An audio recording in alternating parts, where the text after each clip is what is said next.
রাতারাতি জি বাংলার সিরিয়াল ছেড়ে দিলেন নায়ক।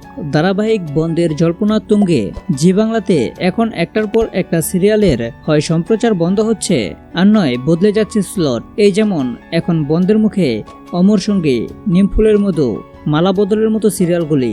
অন্যদিকে টাইম স্লট পরিবর্তন হয়েছে আনন্দী, মিটিজোড়ার। তবে শোনা যাচ্ছে মিটিজোড়াও নাকি এখন শেষের পথে। তবে এইসব নিয়ে জল্পনার মাঝেই এলো নতুন দুঃসংবাদ। রাতারাতি নাকি ধারাবাহিক থেকে সরে দাঁড়ালেন নায়ক, মিটিজোড়া ছেড়ে দিলেন সপ্তর্ষি রায়। বিগত বেশ কিছুদিন ধরেই শোনা যাচ্ছে এই সিরিয়ালটি নাকি বন্ধ হবে। এমনিতেই দিনে দিনে এই সিরিয়ালটির টিআরপি কমছে, তবুও ধারাবাহিকে একটা নতুন মোড় দিতে রায় এবং অনির্বাণের সম্পর্কটার উপর এক্সপেরিমেন্ট চালানো হয়। সবকিছু ঠিক হয়ে যায় দুইজনের মধ্যে, তবে তারপরেও অনির্বাণের সঙ্গে ঘটে যায় দুর্ঘটনা, তাকে মৃত দেখানো হয়।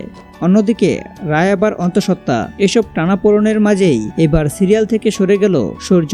চিরতরে সূর্যের চরিত্রটিকে বিদায় জানালেন সপ্তর্ষি। সম্প্রতি সোশ্যাল মিডিয়াতে সপ্তর্ষি তার অভিনীত সূর্য চরিত্রটির বেশ কিছু ছবি কোলাজ করে ইনস্টাগ্রামে শেয়ার করেন।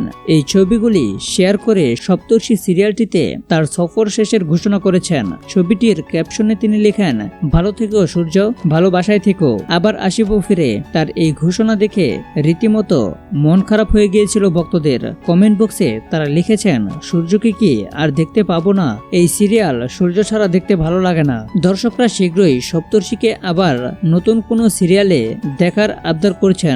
অভিনেতাও অবশ্য তার এই পোস্টে তেমন ইঙ্গিতই করছেন। এখন তার চরিত্রটির মুখ বদল হবে নাকি সূর্য চরিত্রটি এখানে ইতি হবে, সেটা ক্রমশই প্রকাশ্য। এমনিতেই বর্তমানে মিটিজোড়া বন্ধ হওয়া নিয়ে তুমুল জল্পনা চলছে। তার মধ্যে গুরুত্বপূর্ণ চরিত্রদের সিরিয়াল থেকে সরে যাওয়া নিয়ে জল্পনা বাড়ছে।